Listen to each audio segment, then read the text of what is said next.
नमस्कार दोस्तों। जय श्री कृष्णा। दोस्तों, कुछ लोग ऐसे होते हैं जो कुछ बोले बिना ही सबका ध्यान खींच लेते हैं। भीड़ में खड़े हो तो लोग उन्हीं की तरफ देखने लगते हैं। बैठक में हो तो सब उनकी बात मान लेते हैं। कोई जब उन्हें देखकर मुस्कुराता है तो खुद को रोक नहीं पाता, जैसे किसी अदृश्य शक्ति ने उन्हें खींच लिया हो। क्या ये कोई जादू है या फिर दिमाग का कोई खेल? बुद्ध ने कहा था, मन को जीत लिया तो सब कुछ जीत लिया। लेकिन इस जीत की शुरुआत होती है सबसे पहले खुद के मन को समझने से। क्योंकि सच ये है, दुनिया को कोई बाहरी ताकत नहीं चलाती। जो लोग दुनिया को बदलते हैं वे पहले अपने दिमाग को बदलते हैं। दिमाग एक ऐसी मशीन है जो हर पल हमारे आसपास की दुनिया को शेप दे रही है, जो तुम्हारे डर को हकीकत बना सकती है और तुम्हारे विश्वास को भी। तो सोचो, अगर तुम्हें अपने दिमाग का खेल समझ में आ जाए, अगर तुम ये जान जाओ कि कब कौन सा विचार तुम्हें कंट्रोल कर रहा है, तो क्या तुम दूसरों को भी उस लेवल पर समझ नहीं पाओगे? यही तो कला है माइंड कंट्रोल की, जिसके बारे में आज हम बात करेंगे। बिना टोनेटोट के, बिना हिप्नोटिज्म, बस बुद्ध की नजर से एक ऐसी ताकत को समझना जो तुम्हारे भीतर है, लेकिन शायद अभी तक तुमने उसे जगाया नहीं है। ये कहानी सिर्फ दिमाग की नहीं है, ये कहानी है दुनिया को अपने इशारों पर चलाने की। और शुरुआत होती है, अब सवेरा है, बोधि वृक्ष के नीचे शांति है, हवा में हल्की सरसराहट है, कुछ भिक्षु ध्यान में बैठे हैं। एक युवा शिष्य आंखों में जिज्ञासा लिए बुद्ध के पास आता है। शिष्य धीरे से झुकता है, हाथ जोड़कर पूछता है, भगवन, आपने कहा कि जिसने अपने मन को जीत लिया उसने दुनिया को जीत लिया, लेकिन मन को कोई कैसे जीते? वो तो हर पल भागता है, कभी डर की तरफ, कभी इच्छा की तरफ। कभी वो शांत होता है और अगले ही पल तूफान बन जाता है। बुद्ध मुस्कुराए। उनकी आंखों में वैसी ही शांति थी जैसे शांत झील में उतरता चांद। उन्होंने धीरे से पूछा, बताओ, अगर कोई घोड़ा तुम्हें खींचे जा रहा हो और तुमने उसकी लगाम अपने हाथ में न ली हो, तो क्या वो तुम्हें गिरा नहीं देगा? शिष्य कुछ सोचता है, फिर सिर हिलाकर कहता है, देगा भगवन। बुद्ध बोले, बस वही घोड़ा तुम्हारा मन है। अगर तुम उसकी लगाम नहीं पकड़ोगे तो वो तुम्हें डर, क्रोध, लालच और भ्रम के रास्ते ले जाएगा। तब तुम अपनी जिंदगी खुद नहीं चलाओगे, बल्कि तुम्हारा मन तुम्हें चलाएगा। शिष्य चौंका। उसे एहसास हुआ, वो जिसे मैं समझता था मैं, असल में मेरे विचारों की आवाज थी, जो हर पल बदलती रहती है। बुद्ध बोले, संसार में लोग दुनिया को जीतने निकले हैं, धन, शक्ति, लोग, पर जो सबसे पहले अपने भीतर की दुनिया नहीं जीतते, वो बाहर की दुनिया जीत भी ले तो भी अधूरे रह जाते हैं। फिर बुद्ध ने जमीन से एक पत्ता उठाया। वो धीरे धीरे हवा में उड़ रहा था, इधर उधर हिलता हुआ। बुद्ध बोले, ये पत्ता उस व्यक्ति जैसा है जिसका मन उसके काबू में नहीं है। हर हवा के झोंके के साथ वो बहता है। कभी तारीफ सुनकर फूल जाता है, कभी आलोचना सुनकर टूट जाता है, कभी इच्छा में बह जाता है, कभी डर से सहम जाता है। फिर बुद्ध ने अपनी आंखें बंद की और बोले, अब देखो इस वृक्ष को। हवा चल रही है, लेकिन ये स्थिर है, जड़ में बैठा है मजबूती से। क्यों? क्योंकि इसे अपनी जड़ें पता है, इसे अपने भीतर का बल पता है। शिष्य की आंखों में एक नई चमक थी। उसने पूछा, तो क्या मन को पूरी तरह शांत किया जा सकता है? बुद्ध ने कहा, मन को रोका नहीं जा सकता, लेकिन उसे समझा जा सकता है। और जब समझ आ जाती है तो नियंत्रण अपने आप आ जाता है। जो अपने मन को नहीं जानता वो दूसरों के मन को कभी नहीं समझ सकता, और जो दूसरों को समझ नहीं सकता वो उन्हें कभी प्रभावित नहीं कर सकता। तुम्हारा मन एक किला है, एक ऐसा किला जिसके दरवाजे तुम हर रोज खोलते हो, कभी किसी विचार के लिए, कभी किसी भावना के लिए। और हर बार जब तुम अनजाने में कोई दरवाजा खोलते हो तो कोई न कोई बाहरी ताकत अंदर आ जाती है। इस किले की सबसे बड़ी विशेषता यह है कि इसका राजा भी तुम हो और रक्षक भी। पर अगर तुम जागरूक न रहो तो ये किला तुम्हारे ही खिलाफ हो सकता है। डर का एक विचार और पूरा किला हिल जाता है। फिर इच्छा का दरवाजा खुलता है और अंदर दाखिल होती है एक चमकती लाल रोशनी, जो चीजों को बड़ा सुंदर और जरूरी दिखाती है, चाहे वो जरूरत हो या नहीं। फिर आता है क्रोध का द्वार, जहां एक चिंगारी से आग लगती है। एक शब्द, एक टिप्पणी, एक शक, और पूरा किला जलने लगता है। जिसने अपने मन के इन द्वारों की रक्षा करना सीख लिया, वो खुद को जानने की ओर पहला कदम रख चुका है। लेकिन इस किले की रक्षा तलवारों से नहीं होती, ना ही पत्थर की दीवारें इसे बचा सकती है। इसकी रक्षा होती है सजगता से, ध्यान से और समझ से।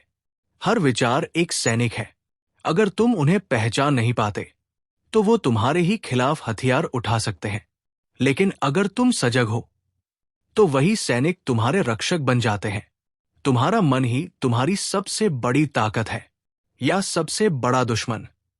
ये इस बात पर निर्भर करता है कि तुम उसके राजा हो या केवल एक बंदी।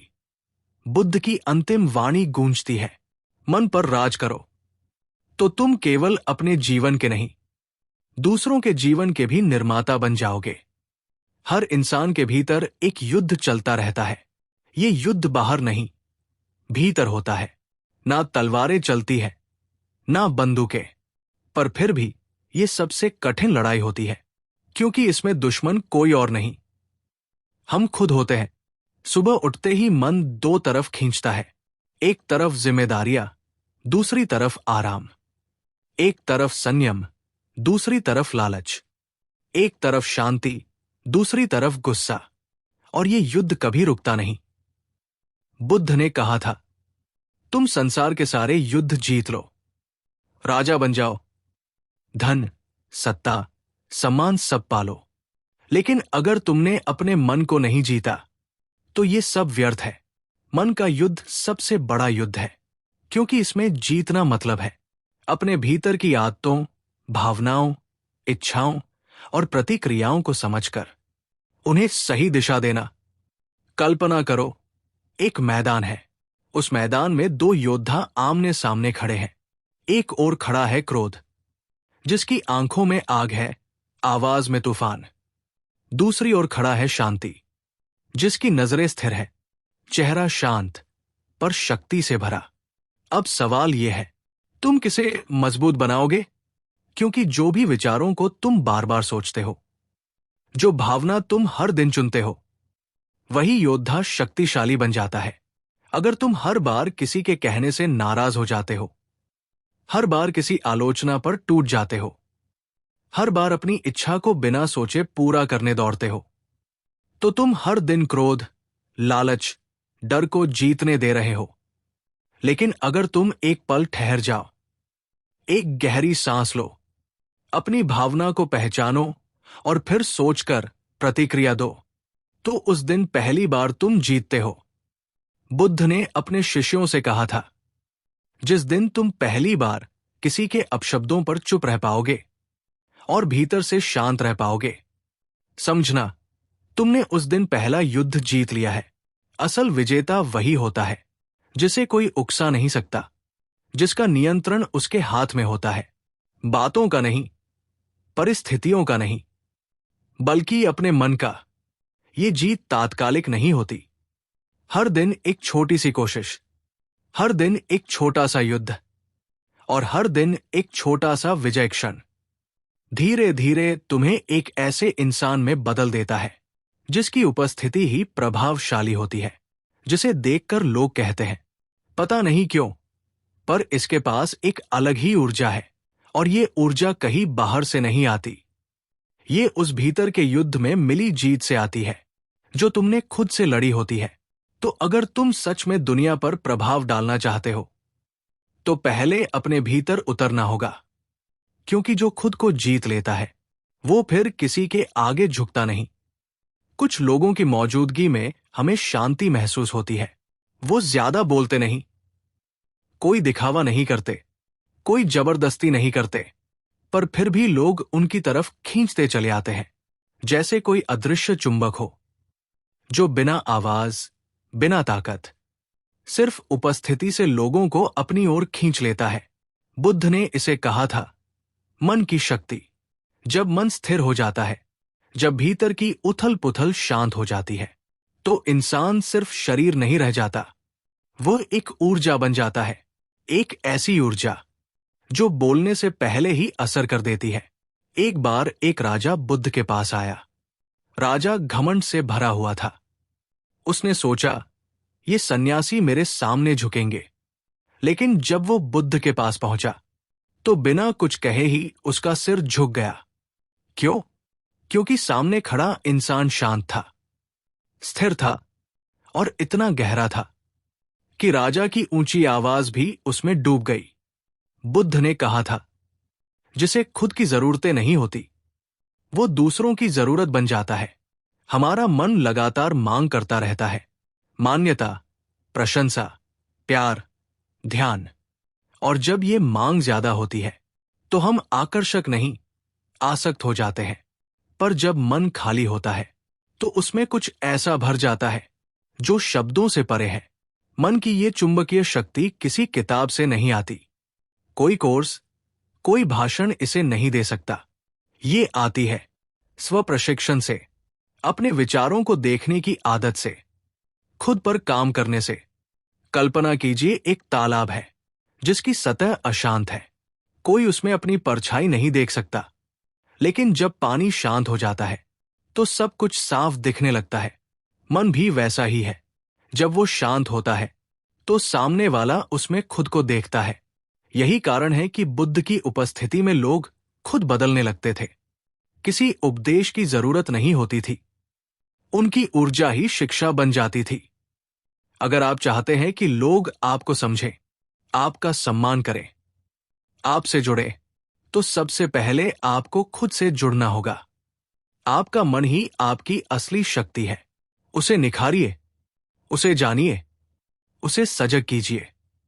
फिर देखिए, दुनिया आपको नहीं छोड़ पाएगी, क्योंकि उस इंसान को कोई नजरअंदाज नहीं कर सकता जो भीतर से स्थिर है, जिसकी उपस्थिति ही उत्तर है, जिसकी खामोशी में ही प्रभाव है। और यही है the magnet effect of the mind. कुछ असर आवाज से होता है, पर कुछ असर मौन से भी होता है। कभी कभी जब कोई चुपचाप कमरे में प्रवेश करता है, तो वहां की हवा ही बदल जाती है, बातें रुक जाती है, निगाहें घूम जाती है, और सब सोचने लगते हैं, ये इंसान अलग है, उसने कुछ कहा नहीं, कोई आदेश नहीं दिया, कोई मुद्रा या दिखावा नहीं किया, पर फिर भी लोग उसकी उपस्थिति को महसूस करते हैं। इसी को बुद्ध ने कहा था, मौन का प्रभाव, साइलेंट इन्फ्लुएंस। बुद्ध के समय की बात है। एक गांव में बहुत झगड़े होते थे। लोग छोटी छोटी बातों पर लड़ पड़ते, चिल्लाते, अपमान करते। एक दिन बुद्ध वहां पहुंचे। गांव वालों ने सोचा, ये साधु अब क्या सिखाएगा? पर बुद्ध ने कुछ नहीं कहा, बस एक पेड़ के नीचे बैठ गए, आंखें बंद कर ली और सांस को देखने लगे। धीरे धीरे जो उन्हें देखने आए थे, वो भी चुप हो गए।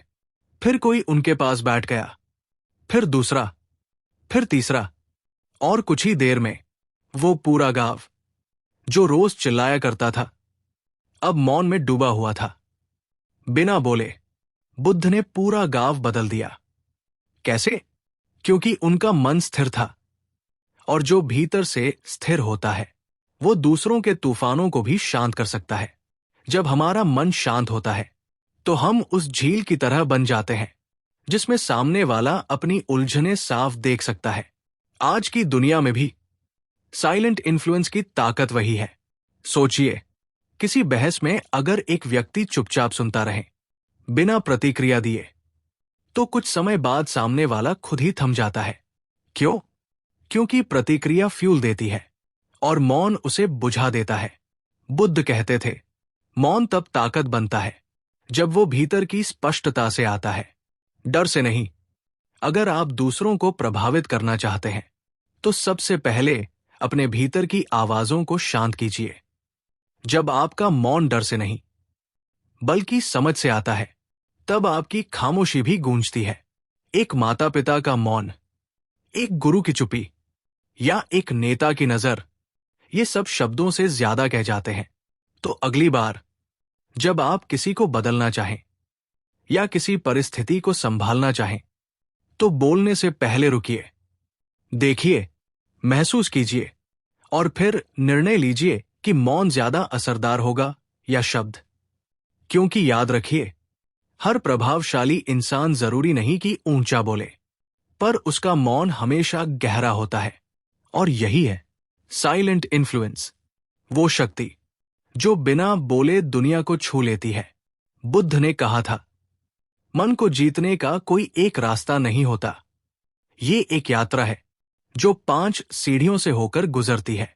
और अगर तुम इन 5 माइंड कंट्रोल सूत्रों को समझ लो, तो तुम न सिर्फ अपने विचारों पर राज कर सकोगे, बल्कि दुनिया में भी वो असर डाल सकोगे जो शब्दों से नहीं, सिर्फ उपस्थिति से महसूस होता है। सूत्र 1, सांस पर नियंत्रण, कंट्रोल द ब्रेथ। जब भी मन भटके, जब भी विचार दौड़ लगाएं, तो बस एक काम करो, अपनी सांसों को देखो। बुद्ध ने इसे ही अनापान कहा था, यानी सांस के आने और जाने को देखना। जब तुम अपनी सांस पर ध्यान केंद्रित करते हो, तो धीरे धीरे विचारों की भीड़ शांत होने लगती है। सांसों का लय मन की चाबी बन जाती है। सूत्र 2, सोच को देखना, पकड़ना नहीं। Observe thoughts, don't chase them. हम सोचते हैं, मुझे ये विचार क्यों आया, और उसे हटाने की कोशिश करते हैं। पर बुद्ध कहते हैं, विचारों से लड़ो मत, उन्हें बस आते जाते देखो। तुम अपने विचार नहीं हो, तुम वो हो जो उन्हें देख सकता है। जैसे बादल आते हैं और चले जाते हैं, वैसे ही विचारों को बहने दो। तुम उन्हें पकड़ोगे नहीं, तो वे तुम्हें भी नहीं पकड़ पाएंगे। सूत्र 3, भावनाओं को जल्दी पहचानो, कैच इमोशंस अर्ली। गुस्सा एकदम से नहीं फूटता, डर अचानक नहीं आता। हर भावना एक बीज की तरह होती है, जो पहले हल्का कंपन बनती है, फिर धीरे धीरे बड़ी होती जाती है। अगर तुम उसे शुरुआत में ही पहचान लो, तो तुम उसे बड़ा होने से पहले ही संभाल सकते हो। बुद्ध ने कहा, जो व्यक्ति पहली ही लहर में नाव को संभाल ले, वो कभी डूबता नहीं। सूत्र 4, दूसरों के मन को पढ़ना, एम्पैथी एंड अवेयरनेस। बुद्ध सिर्फ अपने मन को नहीं पढ़ते थे, वो दूसरों की ऊर्जा को भी समझते थे। एम्पैथी यानी करुणा, दूसरे की पीड़ा को महसूस करना बिना जजमेंट के। जब तुम किसी से बात करो, तो उसके शब्द नहीं, उसकी भावना को समझो। माइंड कंट्रोल केवल खुद को काबू में रखना नहीं, बल्कि दूसरों के मन को सम्मान देना भी है। सूत्र 5, action without reaction, act, don't react. Buddha कहते थे, तुम्हारे कर्म तुम्हारी पहचान है, ना कि तुम्हारी प्रतिक्रियाएं। अगर कोई गाली दे और तुम चुप रहो, तो तुम कमजोर नहीं, सजग हो। माइंड कंट्रोल का अंतिम सूत्र यही है, हर स्थिति में तुम्हारा रिस्पांस सोच समझ कर निकले, ना कि झटके में। जो व्यक्ति प्रतिक्रिया नहीं करता, वो परिस्थितियों का गुलाम नहीं होता, वो उनका निर्माता होता है। इन 5 सूत्रों में कोई तात्कालिक जादू नहीं है, ये अभ्यास मांगते हैं, सजगता मांगते हैं। और जब ये 5 सूत्र जीवन में उतरते हैं, तब इंसान ऐसा बनता है जिसकी चुप्पी भी लोगों को बदल देती है। तो अगर तुम वाकई में माइंड कंट्रोल सीखना चाहते हो, तो ये 5 सूत्र ही तुम्हारे अस्त्र है, और तुम्हारा आत्मबल ही तुम्हारी ढाल। सवाल ये नहीं कि क्या माइंड कंट्रोल काम करता है, सवाल यह है, क्या ये आज के दौर में भी उतना ही असरदार है जितना 2500 साल पहले था, जब दुनिया में इंस्टाग्राम की रील्स हर सेकंड तुम्हारा ध्यान चुरा रही हो, जब ऑफिस में बॉस की उम्मीदें और घर की जिम्मेदारियां टकरा रही हों, जब हर तरफ कंपैरिजन, प्रेशर और शोर हो। तो क्या बुद्ध के वो सूत्र वाकई काम करते हैं? जवाब है हां, और शायद आज के समय में तो और भी ज्यादा। सोचिए, एक महिला है जो रोज सुबह 5 बजे उठती है, बच्चों को स्कूल भेजना, काम पर जाना, ट्रैफिक से लड़ना, मीटिंग संभालना और फिर रात को परिवार के लिए खाना बनाना। अगर वो हर चीज पर तुरंत प्रतिक्रिया देगी, हर गड़बड़ी पर चिल्लाएगी, हर ताने को दिल से लगाएगी, तो क्या बचेगा उसमें? लेकिन अगर वो रोज 10 मिनट ध्यान कर ले, अगर किसी बात से पहले 3 गहरी सांस ले ले, तो वही महिला दूसरों की हड़बड़ी में भी स्थिर रह सकती है। माइंड कंट्रोल यहीं से शुरू होता है। या एक युवा लड़का है जिसे सोशल मीडिया पर देखकर लगता है कि वो काफी पीछे है। सबके पास गाड़ी है, पैसे हैं, लाइफ सेट है और उसे अपनी जिंदगी बेस्वाद लगती है। पर अगर वो ये समझ जाए कि उसके विचार सच नहीं है, बल्कि कंपैरिजन का इल्यूजन है, तो उसका पूरा जीवन बदल सकता है।